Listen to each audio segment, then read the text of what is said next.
teu Filho Jesus. Amém.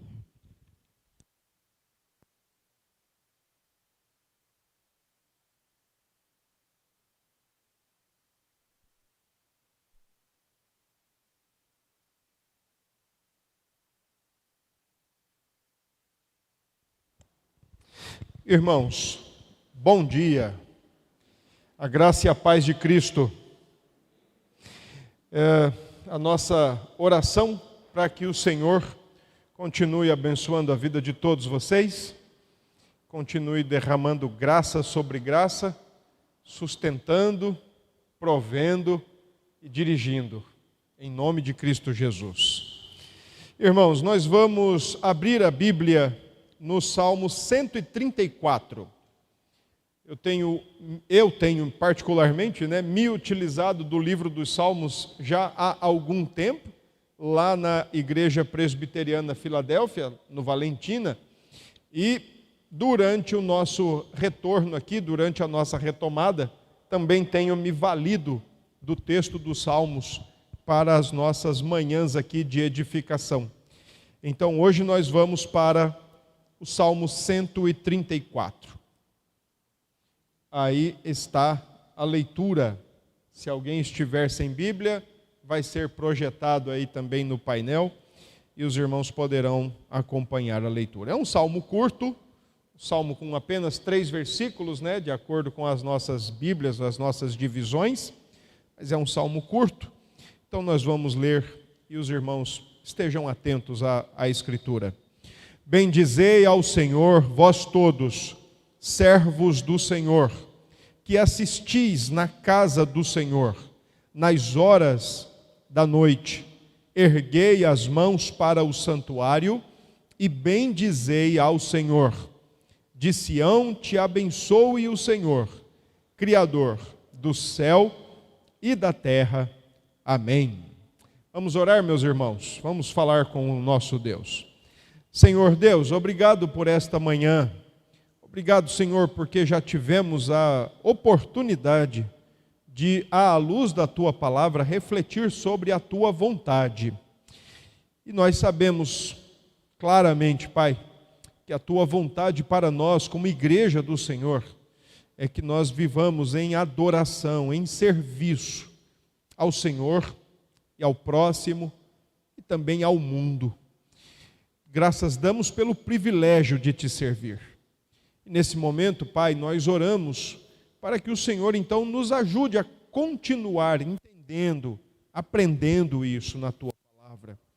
E de tal forma que isso nos constranja a, de fato, viver em adoração e em serviço ao Senhor. Que o Senhor, nesse momento, traga luz ao nosso entendimento, traga graça ao nosso coração, e nos ajude a compreender o que agora acabamos de ler e vamos agora nos debruçar sobre.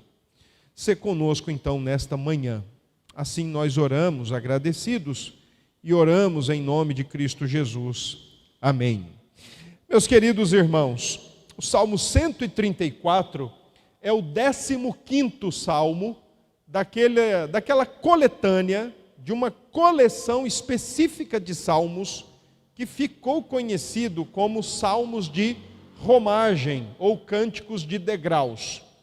Salmos esses, cânticos esses, que eram entoados enquanto o povo se deslocava, peregrinava até a cidade de Jerusalém, em obediência, em uma forma de acatar aquilo que o Senhor tinha dito, que ao longo de um ano, 3 vezes, 3 ocasiões, o povo deveria comparecer em Jerusalém para servir ao Senhor ali de modo muito específico e especial.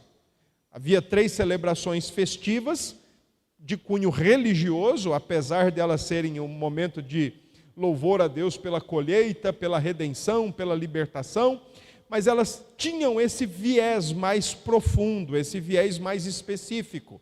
O povo se deslocava até lá para celebrar a redenção, a providência e a provisão de Deus. O Salmo 134, e enquanto peregrinavam, iam cantando, desde o Salmo 120 ao Salmo 134. Entretanto, o Salmo 134, apesar aí de nós não termos nenhuma informação de quem possivelmente foi o seu autor, como também não temos informação do seu contexto, da sua ocasião de composição, o Salmo 134, embora as nossas Bíblias tragam aí, por exemplo, um título em cima, que não faz parte deste texto mesmo, nas suas cópias, convocando ao culto vespertino, embora tragam isso aí não tem nenhuma realidade, não tem nenhum paralelo com as cópias antigas. Então, na verdade, ao invés do Salmo 134 ser uma convocação para o culto, ele, na verdade, é uma despedida do povo de Deus. O Salmo 134, ele funcionava dentro da coletânea dos cânticos de romagem, como aquilo que nós temos na igreja, conhecido por bênção apostólica. O Salmo 134, então, ele era o último cântico de romagem e ele era cantado ao final de cada festa religiosa, fosse Páscoa, fosse Pentecoste, fosse Tabernáculos, ele era cantado pelo povo junto com os sacerdotes. É o grande amém, é o grande assim seja da coleção conhecida como Cânticos de Romagem. É um cântico que tem um tom de despedida, porque o povo está agora voltando para sua casa, terminou o festival, terminou a festa para a qual estavam ali, e agora eles estão voltando para casa. E além desse tom de despedida, o Salmo 134 também traz em si um tom de admoestação, de encorajamento, em dois sentidos. Primeiro, o povo de Deus canta para que os levitas continuem firmes, fiéis no serviço no templo. Antes tabernáculo, depois templo. Mas o povo está dizendo, olha, vocês que servem na casa do Senhor, fiquem firmes, continuem assistindo ao Senhor e ao povo com fidelidade, com dedicação. Mas ao mesmo tempo que o Salmo tem essa admoestação, esse encorajamento, o Salmo também traz um rogo dos levitas para o povo, dizendo que o Senhor abençoe vocês, o Criador do céu e da terra. Essa é a divisão mais clara que nós podemos ver no Salmo, com seus 3 versículos.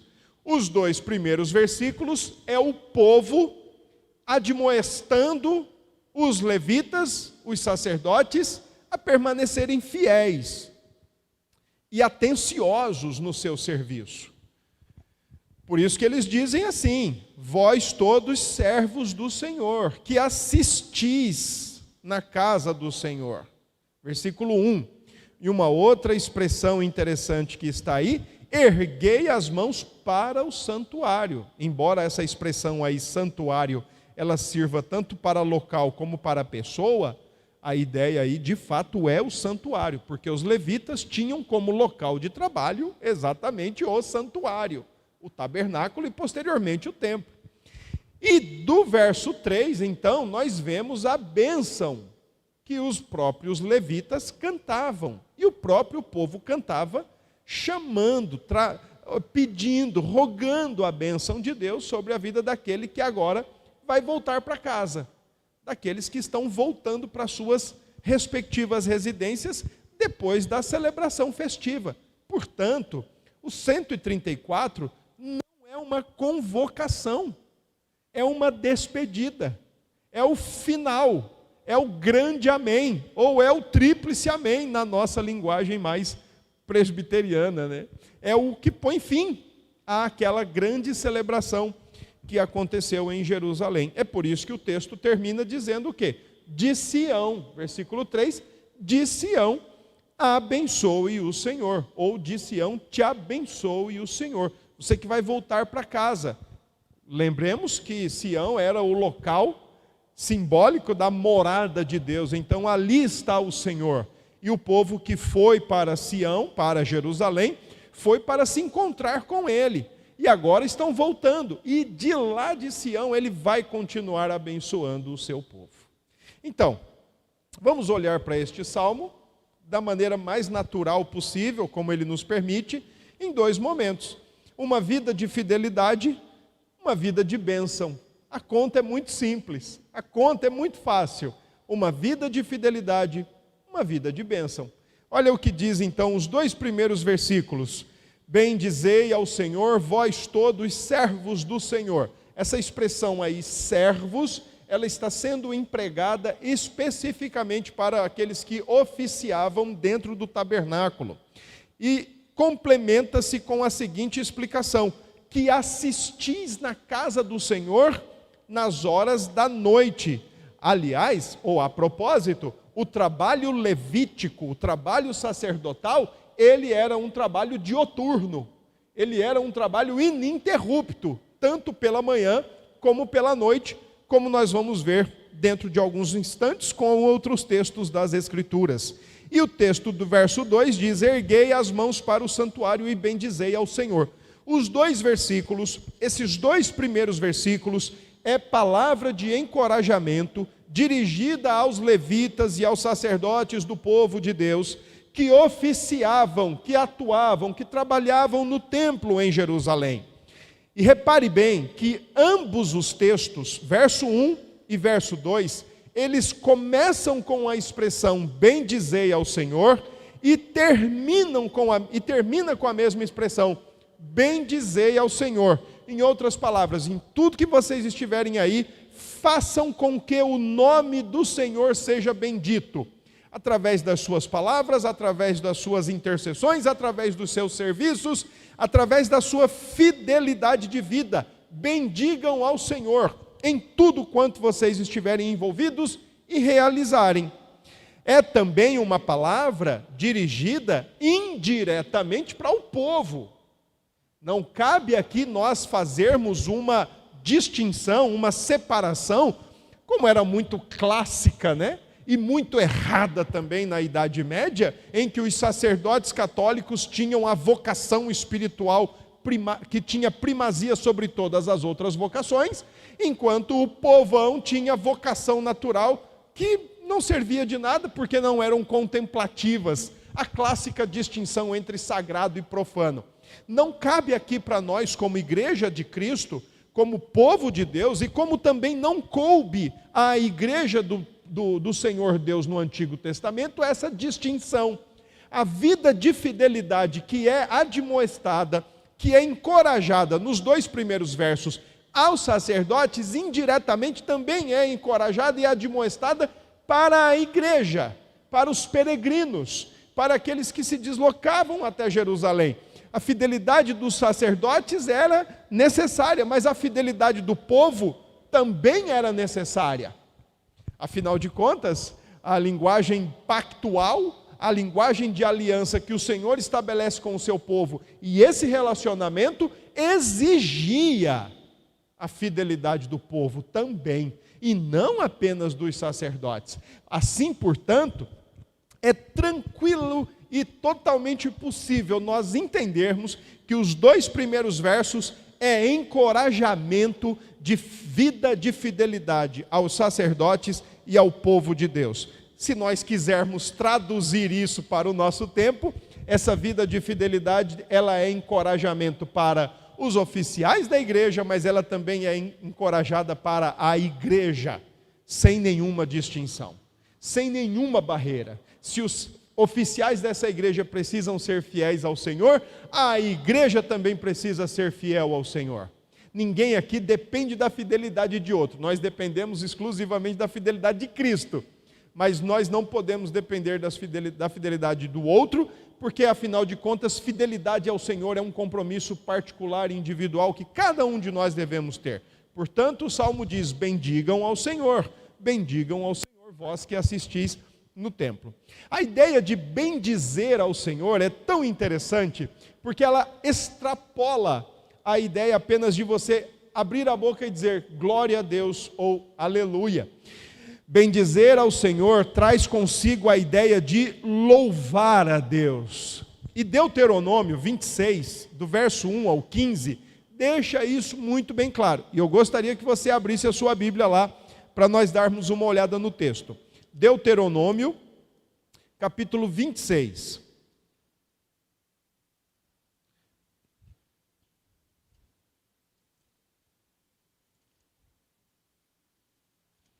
Deuteronômio 26.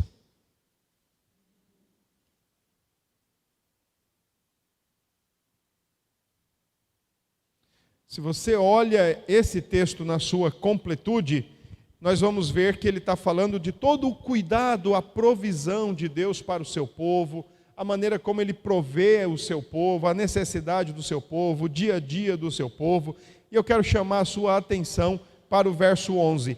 Alegrar-te-ás por todo o bem que o Senhor, teu Deus, te tem dado a ti e a tua casa, tu, o levita, o estrangeiro e o estrangeiro que está no meio de ti.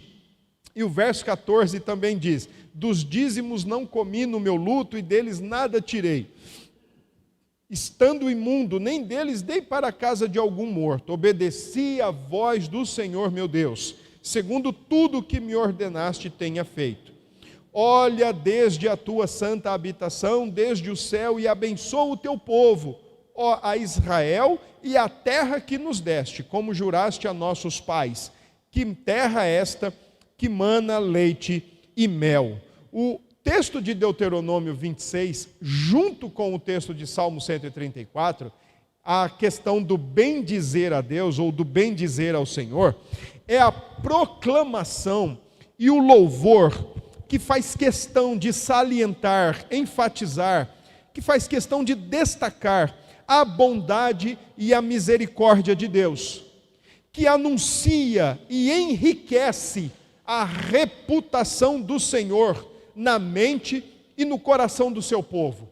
Bendizer a Deus, portanto, é fazer isso com consciência, com o coração, com a mente, com todo o nosso ser, no sentido de dizer que Ele tem uma reputação bondosa, santa, misericordiosa, gloriosa, e nele nós nos deleitamos porque Ele é o nosso, não apenas Criador, mas também provedor e Senhor. Então vai muito além de nós simplesmente cantarmos alguns cânticos como fizemos nesta manhã, mas é o fato de nos deleitarmos nele, ainda que não tivéssemos palavras para expressar, mas um coração que se deleita no Senhor, um coração que se satisfaz em Deus, um coração que conhece a sua reputação e com o seu estilo de vida fiel, só faz ainda mais enriquecer e embelezar essa reputação do Senhor diante das pessoas. A expressão servos do Senhor no Salmo 134, de acordo com o próprio livro de Deuteronômio, já nos deixa claro qual era a função de um sacerdote. E aí, se você puder voltar aí algumas páginas ainda em Deuteronômio, você vai ver o que o texto nos diz. Aí está mais ou menos aquilo que a gente chama de constituição da igreja para os oficiais. Olha o que diz o texto.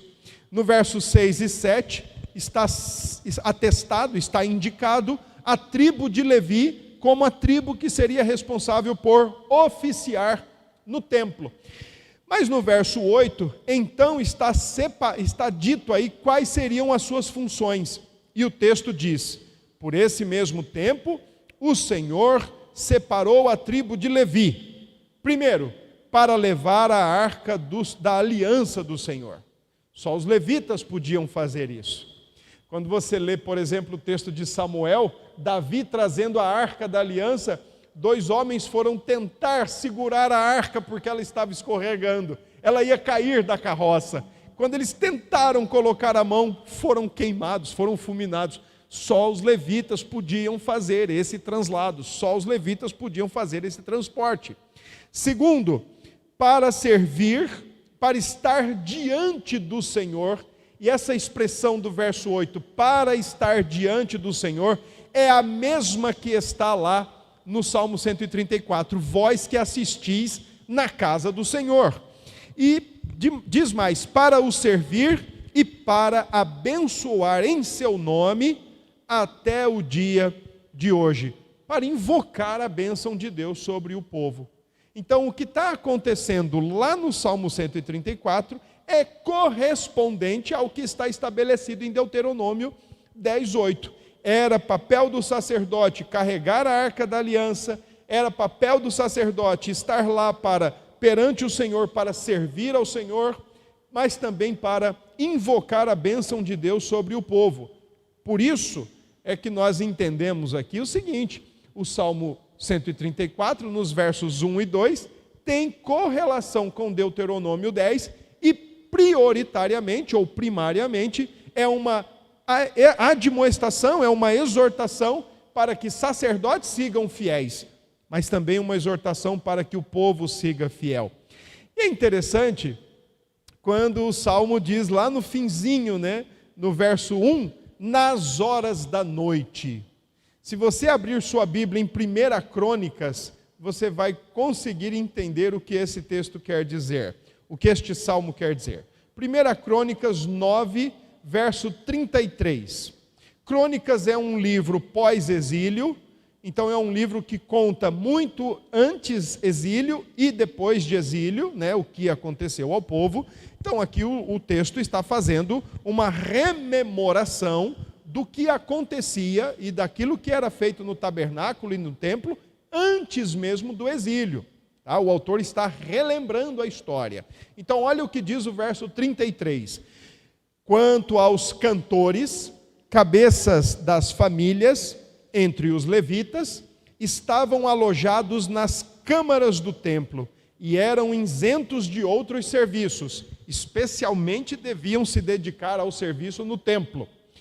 Além disso, porque de dia e de noite estavam ocupados no seu mistério. Não podia parar, por exemplo, as ofertas de incenso ao Senhor, não podia parar, era dioturnamente.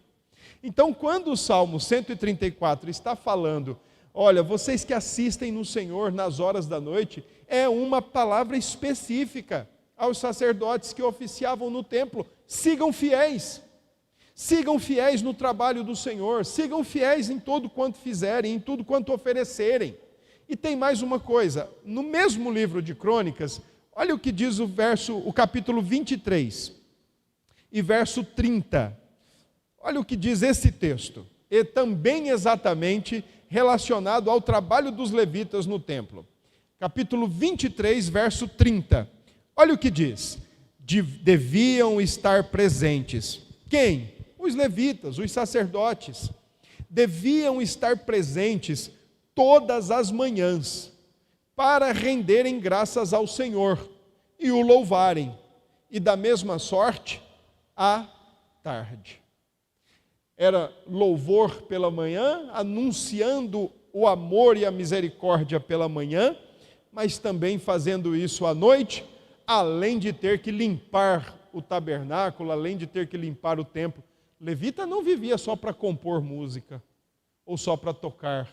Tinham que pegar também no serviço pesado, tinham que fazer o serviço sujo, serviço esse que às vezes nós não gostaríamos de fazer. Imagine você entrar num lugar cheio de sangue, cheio de peles de animais, cheio de animais mortos, precisando ser dali retirados para levar inclusive para um incinerador, fora do templo, fora da cidade.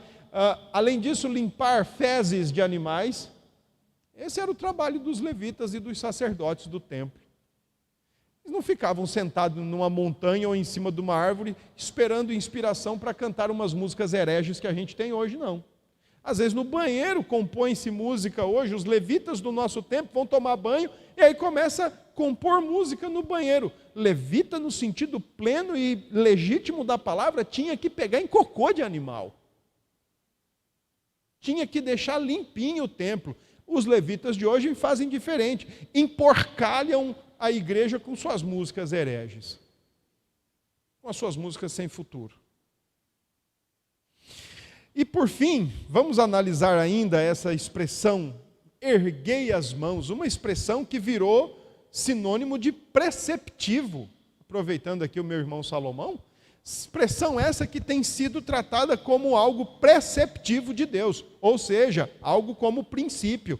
Pessoas estão dando conotação a gestos no culto como se fosse princípio. É bem provável que você já teve de ouvir isso, né? Davi dançou, então eu também vou dançar no culto.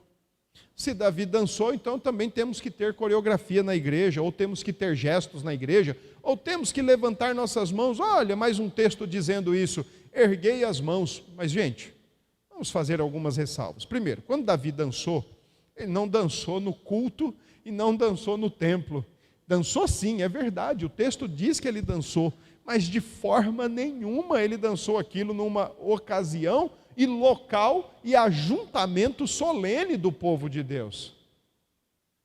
Então, se você gosta dos seus passinhos lá na sua casa, no retiro de carnaval, que às vezes acontece, ou nos acampamentos, olha, é uma coisa, mas não vamos trazer isso para o culto solene, porque não tem futuro isso. Isso não é preceito, isso é invenção.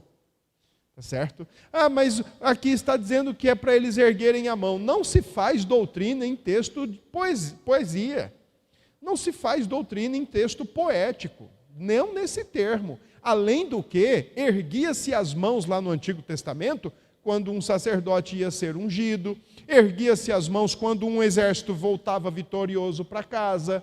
Então, nesse sentido, não dá para você querer tornar preceito o que a Escritura não torna preceito. Ora, então, do que é que o texto está tratando? Está tratando de uma prática muito comum no Antigo Testamento, prática muito comum usada para o louvor, representando, e aqui eu quero que você preste bem atenção, o que esse gesto de levantar as mãos, nessa prática de louvor muito comum no Antigo Testamento, tinha por trás disso? Qual era a intenção disso? Muito simples, era um gesto representativo, era uma expressão interna e externa de oração. Mãos levantadas, gesticulando de forma externa as mãos levantadas, mas de forma interna, para quem o coração estava olhando e para quem o coração estava estendendo a mão buscando favor. Em outras palavras, tanto os louvores como a oração, lá no Antigo, através desses gestos de mão erguidas, deveria subir. Que é exatamente de maneira figurada que o apóstolo Paulo usa essa expressão em 1 Timóteo capítulo 2, verso 8, quando também fala de mãos levantadas, no sentido não de tornar um preceito, mas no sentido de o homem, a igreja, o cristão, olhar para o alto, levantar as mãos para o alto e buscar, depender, pedir. Não é preceito, é gesto. E às vezes eu fico imaginando quantas pessoas não confundem as coisas, levantando as mãos na hora do louvor, mas abaixando o coração. Ou levantando a mão para o Senhor, mas dizendo em seu coração, eu sou tão bom.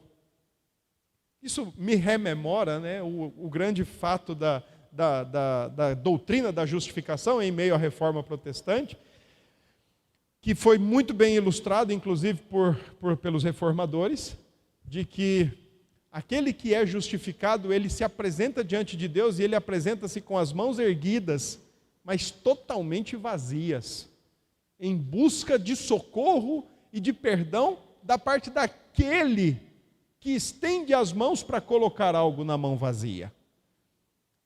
A doutrina da justificação tem esse lado bonito, poético, de você reconhecer que não tem nada e com as suas mãos vazias você pede, você busca. O mérito não está naquele que levanta a mão. O mérito está naquele que coloca algo na sua mão, que declara você justo. O mérito não está aqui em nós cantarmos com as mãos levantadas todos. O mérito está naquele que estende suas mãos para abençoar a vida da igreja. As nossas mãos levantadas não são preceito, mas se você quiser cantar com as suas mãos levantadas, cante como expressão de um coração que olha para o alto, que olha para o trono, que de lá não tira os olhos e que de lá tem dependido totalmente na sua vida. porque essa é a ideia de erguei as mãos com fidelidade ao Senhor no Antigo Testamento. E no versículo 3, então vem agora a vida de bênção, porque uma vida de fidelidade traz uma vida de bênção. Essa equação é muito simples, essa é a equação da aliança. Sejam fiéis e eu vou cuidar de vocês. Se vocês não forem fiéis, eu vou tratar com vocês. Versículo 3 diz: de Sião te abençoe o Senhor, Criador do céu e da terra. O último versículo, portanto, é a resposta dos levitas, dos servos da casa do Senhor, em direção ao povo. Eles agora, com o verso 3, estão rogando a bênção de Deus sobre os peregrinos que vão voltar para casa depois dos respectivos festivais, depois das respectivas ocasiões de festas espirituais em Jerusalém. Interessante é que quando o texto diz de Sião, a referência aí é muito simples. Era ali que o Senhor escolheu para habitar, era ali que estava o templo, era ali que foi colocada a arca da aliança. Então o Senhor habita em Jerusalém, também conhecida por Sião. Volte para casa, porque de Sião o Senhor vai abençoar a sua vida. Ali está o templo, então ali está a residência do Senhor.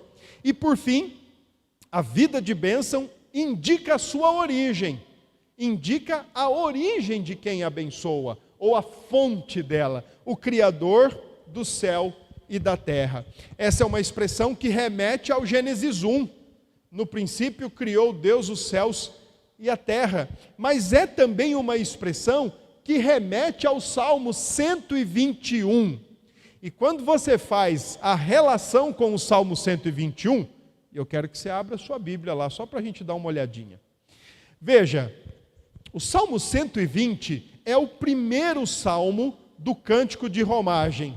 É aquele salmo que o salmista, ou os peregrinos, estão cantando ao sair de casa. O Salmo 120 é o seguinte, está na hora de irmos para Jerusalém. Quase igual a gente, que fala que vai para o culto, aí começa aquela brigaiada dentro de casa, gente atrasando no banho, é quase igual. Mulher dando escova no cabelo, roupa para passar, cachorro para tratar, aí o carro não pega, e aí começa aquele pandemônio. Não, os caras saíam cantando. Então a gente precisava aprender um pouco também disso, né? Nós vamos para a casa do Senhor, deixa para brigar depois, deixa para discutir depois, deixa para escovar depois, deixa para passar depois, deixa para fazer depois. Antes não, vamos para a casa do Senhor, vamos tranquilo. E aí o Salmo 120 diz assim: na minha angústia clamo ao Senhor, Ele me ouve, o Senhor livra-me dos lábios mentirosos. É o salmo que inicia a peregrinação. É o salmo que o salmista e os peregrinos estão agora, indo para Jerusalém, independente de onde estivessem. Se lá no extremo sul, no extremo noroeste, nordeste da região, mas agora eles estão saindo de casa. Só que tem um detalhe, a viagem não era muito tranquila. Era uma viagem com altos e baixos, com sustos e assombros, com perigos de feras, perigos de animais selvagens, perigos de ladrões. E aí vem o Salmo 121. Como é que nós vamos fazer para chegar em Jerusalém? Muito simples, eleva os olhos para os montes. De onde me virá o socorro? O meu socorro vem do Senhor, que fez o céu e a terra. Assim como o Senhor, que fez o céu e a terra, trouxe os peregrinos para Jerusalém, o mesmo Criador dos céus e da terra, Salmo 134, vai abençoar e permitir que este povo chegue são e salvo em sua casa. Por isso, o Salmo 134, quando fala que te abençoe, de Sião te abençoe o Senhor, Criador do céu e da terra, o mesmo Deus que traz a existência, sustenta e abençoa tudo e todos que fazem parte do seu povo. Abençoa toda a criação, sustenta toda a criação, mas de modo muito especial e aliancista, abençoa o seu povo, seja na ida, seja na volta. Por isso que o Salmo 121 diz, Ele te guarda na saída, Ele te guarda na entrada, Ele te guarda na ida e te guarda na chegada. em todo o caminho da peregrinação, ida e volta, é o Senhor Criador dos céus e da terra, que abençoa a nossa vida. E assim como estamos peregrinando neste mundo, certamente é Ele que também nos guarda. Bom, deixe-me colocar aqui pelo menos 3 aplicações importantes com base no Salmo 134. Se o Salmo 134 é, portanto, uma despedida, mas não uma despedida para ir embora para casa e não fazer mais nada, mas uma despedida para continuar o serviço, uma despedida onde sacerdotes vão continuar servindo no templo, na casa de Deus, mas também uma despedida onde o povo vai voltar para casa e também vai continuar com a sua vida de fidelidade. Precisamos nos lembrar de uma coisa tão simples, tão bacana, tão importante, mas muitas vezes esquecida e negligenciada. Qual é a principal finalidade para a qual nós existimos? Glorificar a Deus e se alegrar, desfrutar, se deleitar, ter prazer nele para sempre. Eu li um livro uma certa ocasião, já faz um bom tempo, que nós crentes somos os maiores responsáveis por essa divisão, por essa distinção, e carregamos isso, segundo o reverendo Nicodemos, carregamos isso por causa da nossa alma católica ainda. Porque quando falamos em servir a Deus, temos facilidade em associar isso ao culto. Mas quando voltamos para casa, parece que não sabemos como servir a Deus.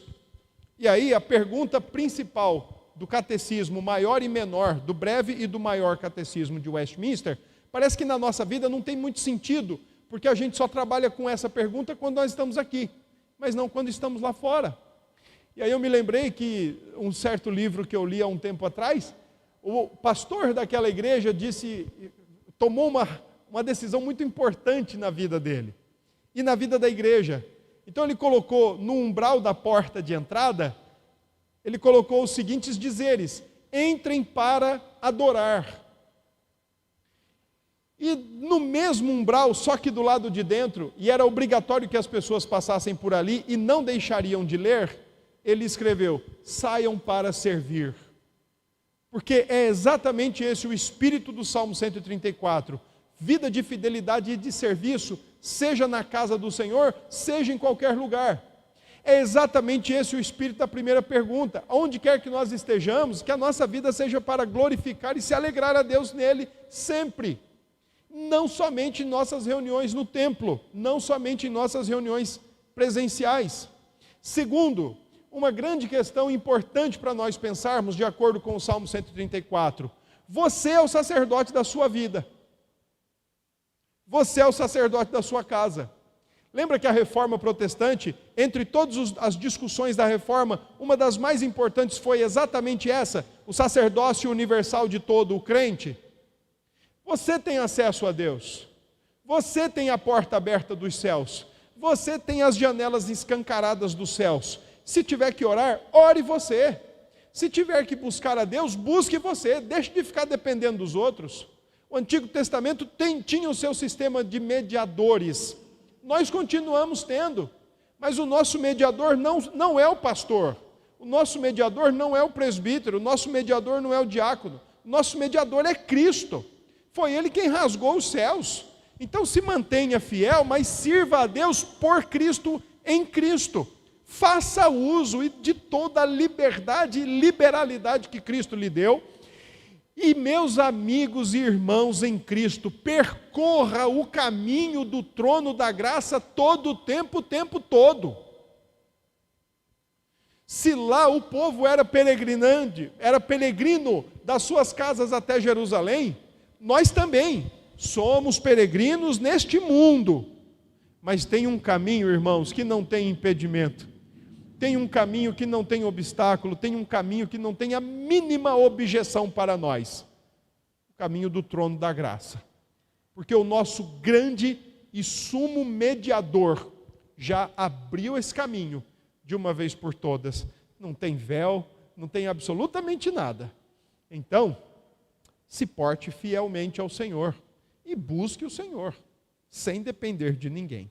E por fim, a última aplicação, eu quero pensar com você em Apocalipse 5. por que pensar com você em Apocalipse 5? Porque é muito simples. Apocalipse 5 nos diz que aquele que está no trono, ele é como um cordeiro. E é ele quem abre o rolo que o Senhor tem em suas mãos. Deus tem um rolo em suas mãos, ninguém é achado digno, o cordeiro é achado digno de abrir esse rolo. E a igreja, nos últimos capítulos nos últimos versos do capítulo 5 de Apocalipse, é a igreja que está na terra.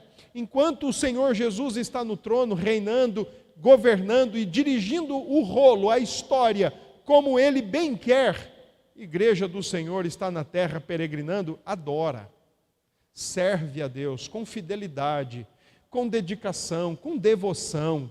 Ele reina, é Ele quem abençoa. A nossa preocupação é servi-lo com fidelidade. Nós não devemos estar preocupados com outra coisa a não ser essa. Outras coisas desse mundo, outras coisas dessa vida, não deveriam consumir a nossa energia.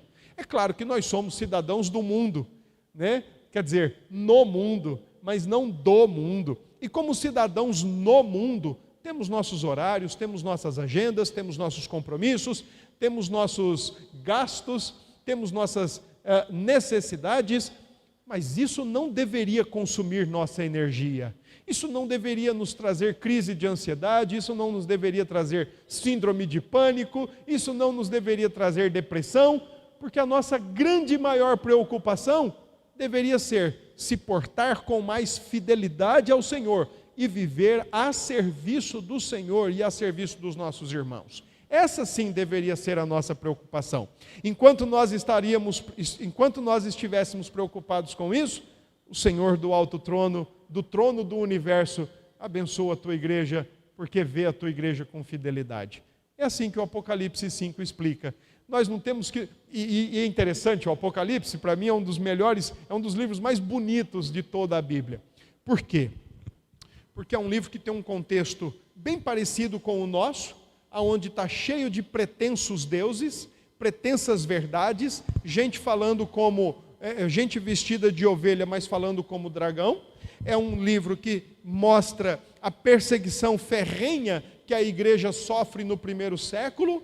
Enquanto isso, Domiciano, o imperador romano, perseguindo crentes, matando crentes, exigindo culto e adoração da parte de todo o cidadão do império a si mesmo, e a igreja resoluta, fiel, dizendo: não vamos adorar a César, porque o nosso Senhor chama-se Jesus Cristo. E muitos crentes morreram. Os caras não ficaram preocupados em derrubar Nero.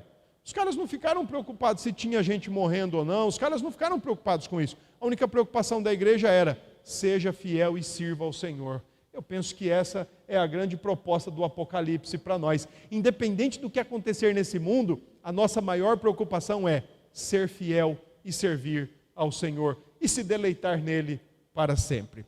Por fim, encerrando, Jesus Cristo e o Salmo 134. Quero que você abra sua Bíblia aí em Hebreus, capítulo 12. Hebreus, capítulo 12, a partir do verso 22.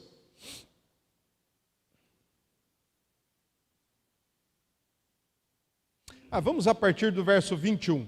Hebreus 12, 21. Diz o seguinte: na verdade, de tal modo era horrível o espetáculo que Moisés disse: sinto-me aterrado e trêmulo, que foi a ocasião da entrega da lei. Mas tendes chegado ao monte Sião. E aqui é muito bonito, porque o contraste que o autor de Hebreus faz é exatamente entre o Sinai e o Sião. Sinai é o monte da lei, Sião é o monte da graça. E olha o que diz o texto: mas tendes chegado ao monte Sião, a cidade do Deus vivo, a Jerusalém celestial, a incontáveis hostes de anjos, e a universal assembleia, e igreja dos primogênitos arrolados nos céus, e a Deus, o juiz de todos, e aos espíritos dos justos aperfeiçoados, e a Jesus, mediador da nova aliança, e ao sangue da aspersão, que fala coisas superiores ao que fala o próprio Abel. Enquanto a igreja e irmãos nossos do Antigo Testamento tinham em Sião, em Jerusalém, o local da morada de Deus, da residência de Deus, o local de onde fluíam as bênçãos do Criador do céu e da terra. Irmãos, o autor de Hebreus nos deixa aqui bem claro que a igreja agora não desfruta de bênçãos vindas de Sião, mas em Cristo e por Cristo desfruta das bênçãos vindas da Jerusalém celestial, que é para onde eu e você, em Cristo, por Cristo e com Cristo, estamos peregrinando. Quando chegarmos lá, aí sim, o grande amém será proclamado. Que Deus nos abençoe. Vamos orar encerrando? Obrigado, nosso Deus, por Tua palavra. Oramos para que o Senhor continue nos sustentando em Tua presença e ministrando em nosso coração cada vez mais sobre a importância, a necessidade e a alegria de uma vida fiel ao Senhor. E assim certamente provaremos e continuaremos experimentando de todo o Teu cuidado, provisão e bênção nesta vida e neste mundo. Ó Deus, acalma a nossa alma com relação aos assuntos que nos fazem perder o sono, que nos fazem gastar energia e que não têm o menor comprometimento com o serviço ao Senhor. Que o nosso coração, sim, seja cada vez mais estimulado e incitado pelo próprio Deus no serviço e na fidelidade a Cristo. Obrigado pelos nossos irmãos presentes nesta manhã, por Tua igreja aqui reunida. Que o Senhor continue abençoando o Teu povo e guardando a vida de cada um deles. Obrigado por esta semana que está começando. Nós recebemos esta semana com ação de graças e rogamos que o Senhor nos dê sabedoria para vivermos bem com o Senhor e diante do Senhor. Nos leve em paz, nos leve em segurança e nos livre, ó Deus, de sermos maus aos Teus olhos. Essa é a oração que nós fazemos e assim nós oramos em nome de Cristo Jesus. E agora, Senhor, nos despede debaixo da graça do nosso Senhor e Salvador Jesus Cristo, do amor eterno de Deus